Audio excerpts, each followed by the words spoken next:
riding down Highway 61. Sides of the roads all lined with fields, nothing but sunset in the windshield.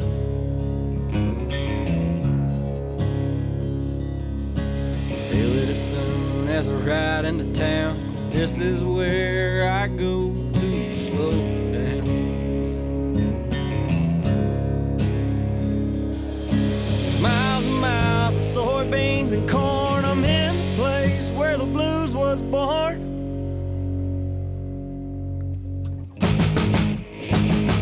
About a mile from the big muddy river, place I'll always remember. Cabin on the lake and a fishing pole. Forever here I'll rest my soul. I can feel my worries drift away from being out in the sun all day. No matter where in the world I go, I'll always find. What's up, guys? Brad Chappell back with you at Crappie Connection. We're at the Cornfield Fishing Demo Days up here in Kentucky. I got Mr. Dean McCoy. I'm gonna let him do a little introduction and tell everybody where we're at and what we're doing. Hey guys, I'm Dean McCoy. We're up on the north end of Kentucky Lake, about probably 4 miles from Kentucky Dam. Okay. And around a little old town called Gilbertsville, Calvert City. We're about 25 miles south of Paducah, Kentucky, about an hour and 15 minutes north of Clarksville, Tennessee. So beautiful part of the lake. Yeah. Lived here all my life, fished Kentucky Lake all my life. So it's a good fishery. You know, and I think of Kentucky Lake and all the different guys I've talked to through the years, and I've always heard that Kentucky Lake has a lot of stake beds in it. And It does, Brad. We've always laughed about, we would love to see the water drain like maybe one of the Grenada or something, Yeah. just see what's out there. You know, I know myself, I've probably got just the built beds that we build, probably over 600, you know, not God. counting the driven beds and blocks and buckets and stuff we put out over the years, you know, so. that's kind of what I have Dean on here today. We're going to talk about how he kind of constructs these stake beds. I mean, because you wouldn't be putting them out there unless they're working. Yeah, we've had some phenomenal luck over the years. We tried 2 or 3 different ways to put them together, and we finally come up. We built a 4x8 frame. We have, to start out, they're built out of 1x4 oak, and then we cut 2 pieces 8 foot long. We cut 7 pieces 4 foot long. And on each one of those 7 pieces, we take a pallet slat. And we've got a local place that makes pallets, and we get the pallet slats and we staple those to it. And then we put them 16 inches apart. And so you've got 35 stakes on an 8x4 bed. And we put 4 blocks on each corner, and we built a launcher we put on the front of the boat and go out there and Like on a pontoon boat, or we use a big John boat. Okay. And you just set it on the front, go out there and throw your marker out where you want them. Start backing up. We found out if you back up, then raise, we can tilt it. And you just tilt it. When the bed hits the water, the front end will grab and set right down, and she'll go to the bottom. sound like a dump truck on the lake. Pretty much. It's a dump truck on a John boat. So. But, you know, it's one of them things. There's 4 of us put them out every year, and we'll usually meet one morning or one evening and get everything ready and have the slats put on and then when we put them together, we can usually put out 15 a day or something like that, 15 in a day. So What's some of the benefits in your mind of having this in this lake like that? Well, obviously, you know exactly where you're going to go fish. And then we have found over the years that those 4x8 beds are super spawning places. I mean, you can see now some of the beds we've had in there for 10, 15 years, they're actually wallered out in the bottom, and the fish are spawning in our beds. So, you know, not only are we giving them a place to hide and us to catch, but we also, with their everybody's reaping the benefit because they've got a place to hide and spawn, you know. I know you said 600, and that's just kind of crazy number even to think about how many stake beds that you've put out through the years here. But do you put them out for location-wise? Do you go for, all right, I want to have a summertime spot, I'm going to put in this depth of water, or wintertime spot? Or... Yeah, that's something that took us a few years or a couple years to figure out, okay, you just don't want beds just anywhere, and just for the spring, you know. And so we've got beds that are from 20, 25 foot deep all the way to 3 foot deep, you know. What would you say as far as, and I want you to think of all these 600 beds that you've got in your mind, describe to me, and you probably don't have a singular best one, but you probably have a couple, kind of describe that location, some of those top ones that you got. And then you can give me the GPS coordinates. Okay, I'll send you that. Some of our best producing beds, and we found this, and I'm sure you've seen this over the years. When you first start putting them out, you think, oh, there's a huge drop. Let's set it up on top of that drop. But what we found is that subtle, maybe a foot, maybe a 6-inch difference is some of our best producing beds. Some of them may be in 8 foot of water, and it'll go from 8 to 7.5. And we put it up on that 8 foot. Some of them is in 12 foot of water, and it may be 12 to 12.5. It seems that those subtle produce more than the big drops. If I had a depth that I was told that, okay, you can only put stake beds in this depth, it would be a range from 10 to 14 foot deep on this lake. You know, I would kind of even think about Barnett Lake I got on full time now. I would say the same depth. That 10 to 14 would be the sweet spot. I can catch them. I can catch them all year long in 10 to 14 foot deep here on Kentucky Lake. And I would say on the majority of lakes, if you talk to the fishermen, that would be their sweet spot. Yeah. You know, I would totally agree. I mean, I think it's great to have some in, you know, the spawning times just to give the fish something to spawn on. But also, if I wanted to fix a honey hole that I would be able to fish more, it would probably be that 10 to 14 foot too. Right. And also, you know, we in the past, probably 10 years, we put out more what I call thick brush, old dead cedars and stuff, and we try to put them in that 4 and 5 foot water, and we don't even fish that. Yeah. And what we put that in there for is the fry. When the fry hatch, they've got to go place to hide, because Kentucky Lake used to have buck brush, button ball brush. It's all been flooded out, died away, so the fry has nowhere to go, and they're just out there in open water and prey. So over the years, we've figured out, hey, let's put them some places to hide. So it kind of helps out both ways, you know. And like I said, we don't even go fish it. We just let them go. Maybe big fish in it, but we don't even check it. That was going to be my next question is, besides stake beds, what other material you like to use as far as putting out spots? We use 1x2 oak slats, and usually we get them 8 foot long because of the mud, and we drive a lot of beds. You know, we've got a driver that's 14 foot long. We can drive them, and I've got an extension on it. I mean, we can drive them probably 14, 16 foot deep. It's a lot of work when you get to driving those deep beds, but we find that a lot of those driven beds, they produce really well too. So on driving those stakes, and I need to rebuild it. I broke it years ago, but a PVC one, and I'm assuming that's kind of like what yours is? Ours, I was lucky enough to build an aluminum one. It's all aluminum, and so it's real good. But yeah, you can go to the local hardware store and build you a PVC driver, and they work wonderful, you know. And it seems like the one I have, and it's just broke right at the top of it, the worst spot. But I take like a 4-inch pipe, I want to say. Yep. And then I drilled holes all the way around that, and it's about 18 inches. And then on the top of it, I guess it would be a reducer to 2-inch pipe. Yep, 2-inch pipe.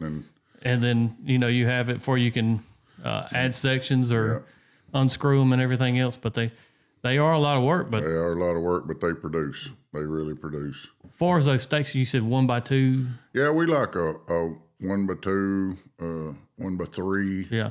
Something like that. That's easy to get up in the stake or in the driver. And really, if you're going to drive stakes, you really need two people. And one person loads it. As soon as you stick it in the water, that stake's going to float up inside it, and then you just push it in the mud and hit her 2 or 3 times and bring it back out and go again. You can drive 75 to 100 stakes pretty quick. I know one of the hardest things for me was finding the stakes, around my local area. But I guess any kind of sawmill, you probably would sell them, huh? Yeah, they'll. You can go to a local sawmill and just ask them, and a lot of times you can get the slabs, and a lot of times if you'll pay them a little extra, they'll take those slabs and slice them up for you. You know, we used to have about 20 miles from here. We used to have a handle mill, and they made axe handles, shovel handles, and you could go up there and get those hickory handles. Oh wow! And get the seconds, and now they were the berries. They were round and they last a long time. Yeah. As far as like those depths, I know at Grenada Lake you'll see a lot of stake beds, and it's mainly all in shallow water up there. I'm talking 2 foot to about 6 foot seems like the sweet spot on Grenada Lake. And I guess with the extenders, you've driven them deeper than that. Oh yeah, we've driven them up to. I think our deepest bed right now that we've drove is about, and like I said, it goes back to that 10 to 14 range. Probably our deepest bed we drove somewhere around 14.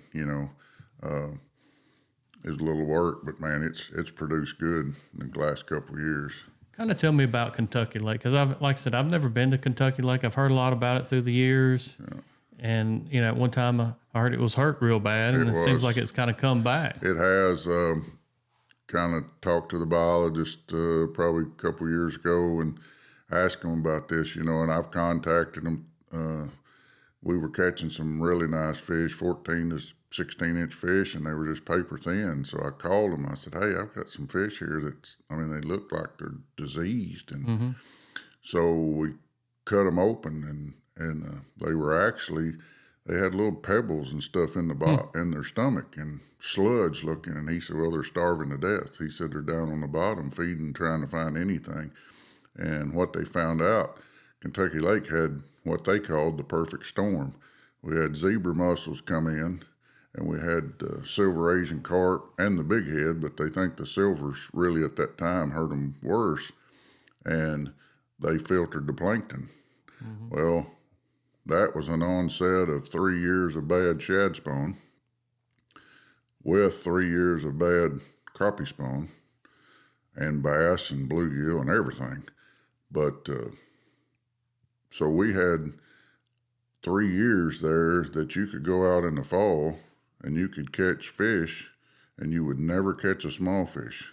And when you live here on the lake and you fish all the time, you're like, we're in trouble. Right. We have no offspring coming up. Yeah. And it's worrisome when you go out and catch 40 to 60 to 80 keepers in a day, and no throwbacks. And no throwbacks. And you're like, man, what's going on here? The last 2 years, we've noticed we're catching more 4, 5, 6-inch fish. We do have a break there. We've got a 7, 8, and 9-inch fish that you don't see any. And we see some 9 3/4 pushing 10, but that 7, 8, and 9 is those 3 years that we didn't have a spawn.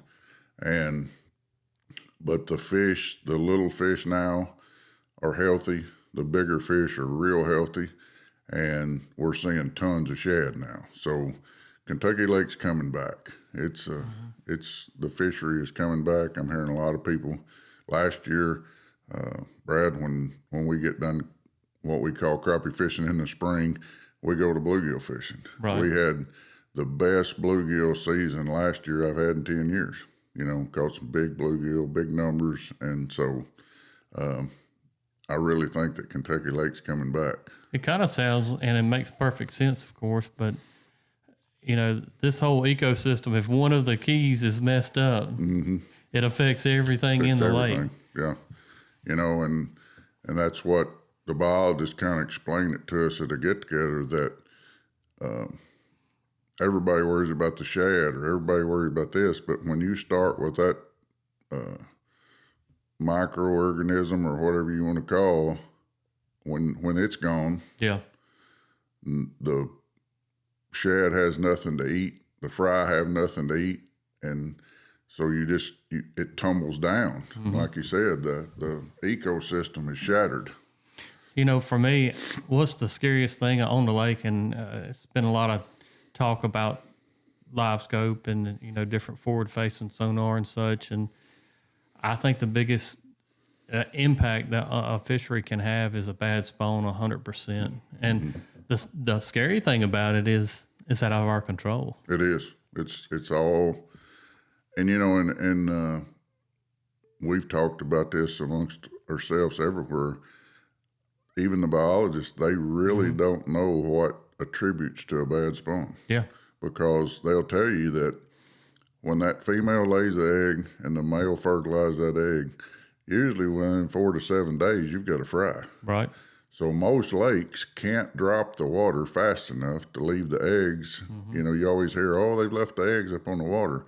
The fish are not spawning on Kentucky Lake, I'm talking about, in 6 to 8 inches of water anymore. They're out, and we've got beds that I've actually caught spawning females, bring them up out of 8 foot of water, them be spewing eggs, and me just get them down as fast as I can, and so they can't drop the water fast enough for those eggs to be left high and dry, and so they really don't know. It's not the water levels that's affecting it, but they can't explain why we have these bad spawns. It's like Lake Washington, where I've got, I got it at for years, and I believe, and even was told by the biologist last summer that back in 2020 was a really bad spawn that affected that lake. And we as fishermen through the years were taught that high water years should be really good spawns. We had a high water year in 2020.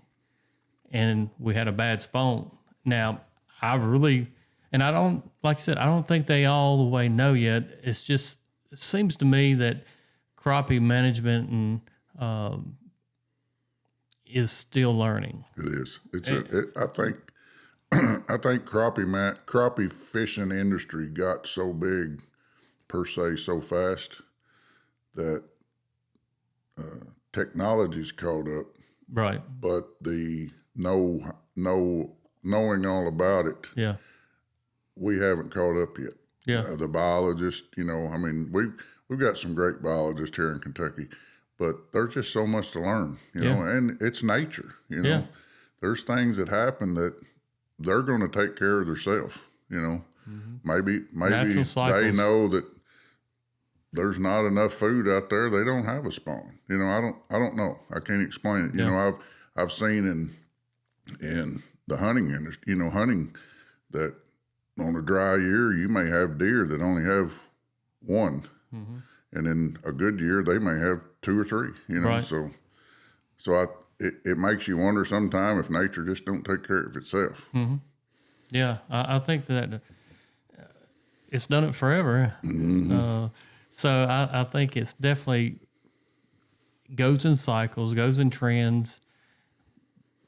To me, I know they're doing more research now. I've talked to enough biologists from all over the United States now. I even talked to the Kentucky biologist yesterday, did a podcast with him, and he was flat out honest and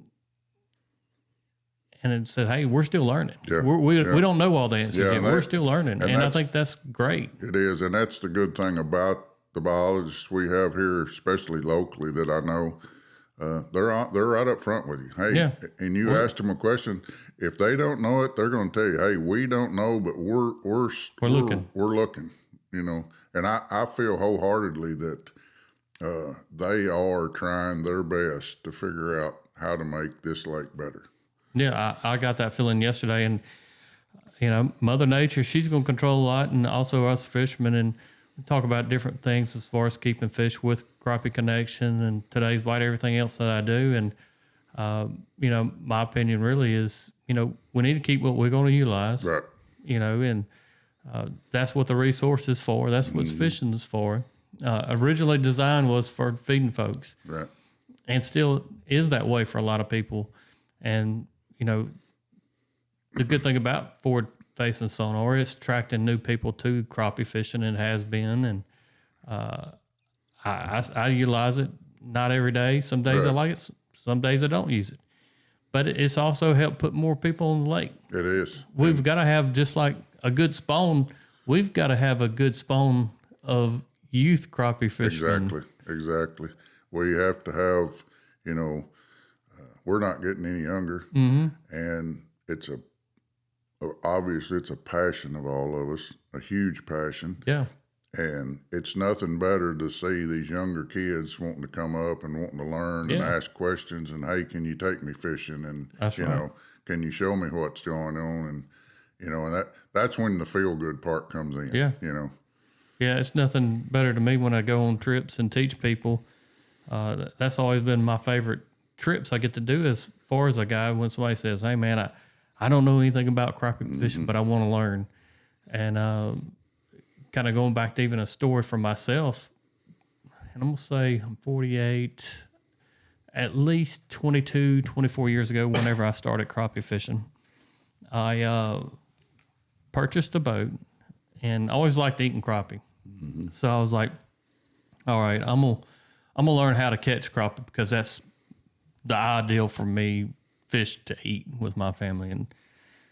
And I called a local guide. This is straight up. Called a local guide and said, "Hey, look, I want to go out on the reservoir in Ross Barnett and learn how to crappie fish." And he said, "Where do you live at?" And I said, "Well, I live here in town. I'm local." And he said, "Well, I don't take people local." And I was like, "Man, you ain't got to take me to any of your good spots. Right. I just want to learn how to crappie fish." And he turned me down, and that's always stuck with me. And luckily enough, now I get to kind of rectify the situation by, when somebody local calls me, man, I like taking them. exactly. And I like seeing them out on the lake later down the road and saying, "Hey, yeah, he's probably fishing an area that I showed him," which is fine. I don't have a problem with that. But knowing whenever I get texts in the afternoon, and my phone usually blows up every afternoon from something or another, but people, when they text me and say, "Hey, we went out crappie fishing with you last summer. This is now what we're catching." Those are the things that really drive me being a guide, is having a bad experience for us, a guide in the beginning of my history of crappie fishing, to now getting to rectify and teaching people how to crappie fish. And the Crappie Connection, even, man, all you guys that are listening and watching every week, and you send me emails and messages, I read every one of them, and I appreciate it. And, it's all about this sport to me. Right. Growing it and keeping it going. And on that note, people ask me a lot of times, "Well, how come you got so many beds out?" Well, before forward-facing sonar, you could find them with side scan, but they were still hard. And now they're easy to find. Right. So if you're going to fish, you've got to have enough for the community and enough for you. Yep. And one quick thing is, I come out one morning, I'd been on fish were on fire this time of year. Yeah. Had a bed I left that evening, had fish in it. I checked right before, done had my limit. Then I thought, man, or done caught my limit. I'd throw all of them back because I didn't need fish, and that's the thing of it is, people say, "Well, did you catch your limit?" Yeah, I caught my limit, but I don't always keep my limit. That's right. I don't need fish all the time, And So that next morning I was on fire. I got there about daylight and I headed out across the lake and I kept seeing something sitting over where I was going. I thought, what is that sitting? You know, you never know if it's a dock floated away or what. Closer I got, it's a little old 14-foot John boat. I see 2 straw hats. And it's a man and a woman, probably in their 90s, sitting in this 14-foot John boat, had an anchor out the front, and 2 fiberglass poles, 2 corks. I set the boat down, I idled up, got on the trolling motor, and said, y'all doing any good this morning? He said, well, we just got here, but he said, now yesterday, he said, we was dragging down through here, and he said, I got hung right here. He said, but Mama here said she caught 3 of the biggest crappie I ever seen in my life. I said, well, you fishing a stake bed? He said, is it yours? And I said, not anymore. I said, now I put it out, but when I dropped it, it ain't mine anymore. And that's right. the way I feel. Yep. And I said, have you got a marker? He said, yeah, I got a marker. So I took my dip net. I said, here, give me that marker. And I went up about 50 yards and I had another one just like it. Throw that marker out, and I said, now, when you get done here, you go right up there. He said, no, son, said, I'm not taking your spots. I said, I got plenty. So I left, went on, fished half a day and caught I don't know how many fish, come back by, and they were gone. So the next morning, I come back to the lake, put my boat in, up walked that woman. She said, can I give you a hug? I said, yes, ma'am, you can give me a hug. She said, I caught my biggest fish I ever caught. She caught one weighed 2 pounds and 3 ounces out of that bed. And they caught 22 fish between them 2 beds. They'd fish one, they'd go to another. They'd fish one, they'd come back. And, you know, I got more gratification out of all the fish I've caught out of beds just seeing somebody like that that reaped a benefit. Absolutely, you know? Absolutely. And to me, that's what it's all about. And that's what we're doing here today. You know, sharing your knowledge of how you build these stake beds. Other guys are going to get out there and they're going to say, you know what, that sounds like that could work. It does, yep. That could work for me. And, you know, and like I said, the beds we build, they're 4x8. We do build some 4x4s, like on places that we're just going to test. You know, we say, well, we don't really know if this is going to work. So we may build a 4x4 bed.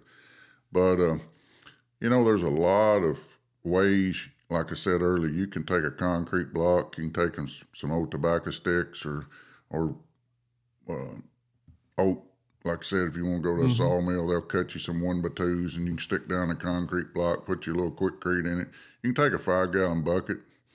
For the people out there that don't have 4 or 5 people to help, you know, there's ways to put out structure. And you can put 2 or 3 of those buckets together or 2 or 3 of them concrete blocks together, and you've got a pretty good 4x8 area or whatever, the same that we're fishing. So that's the key to me, though. You know, people ask, how do you catch so many fish? How do you keep catching so many fish? Well, you've got to put stuff out. Anymore, you've got to put stuff out. I mean, you've long lined over the years for years and years, and there's times that, yes, on Kentucky Lake, you can kill them long lining. But over your winter, your early spring, if you don't have structure out, you're not going to catch as many. Yes, you're going to catch a few fish, but not like what you, you know, you're not going to reap the benefits. I know it has to be gratifying too, kind of like you said. You build a spot, and all of a sudden, man, you're like, man, this is paid off. Oh, it does. It's one of them things that you sit at night, and when I first started, I sat at night and just looked and looked and looked and studied maps, and then, and like I said earlier, when you find that, oh, well, it's not that 4-foot drop, but it's that 6-inch. Well, then you get to looking for that 6-inch drop, 1-foot drop, 18-inch drop, and then when you do put that bed there and it produces, it's kind of addictive, you know. Then, hey, do you ever name spots? Yeah, oh yeah, we've got the money hole and the cat bed, and I mean just different things that happens, and all the buddies that have put them out, you know. Well, did you catch one back there by the graveyard? Did you catch one here? You know, I mean everybody knows where the bed is, you know. So That's awesome. Well, thank you, Dean. I appreciate you coming on here today. Thank you for having me. And it's been really entertaining. And also, hope you guys learn a little something about putting out stake beds. Check with your local authorities. Make sure it's legal before you do it. Yeah. You know, everybody's different as far as regulations goes, but check with your local authorities before you go out and do it. But definitely, for me, summertime, fishing brush and stumps structure is very key to my success on a daily basis. And I think it really put more fish in the boat for you guys. It does. Make sure you join us on Tuesday nights for Today's Bite, live streamed every week on Facebook and YouTube. But turn that notifications on, like, subscribe. Until next time, you got Brad Chappell here, and I got Dean McCoy. Dean McCoy. Holla.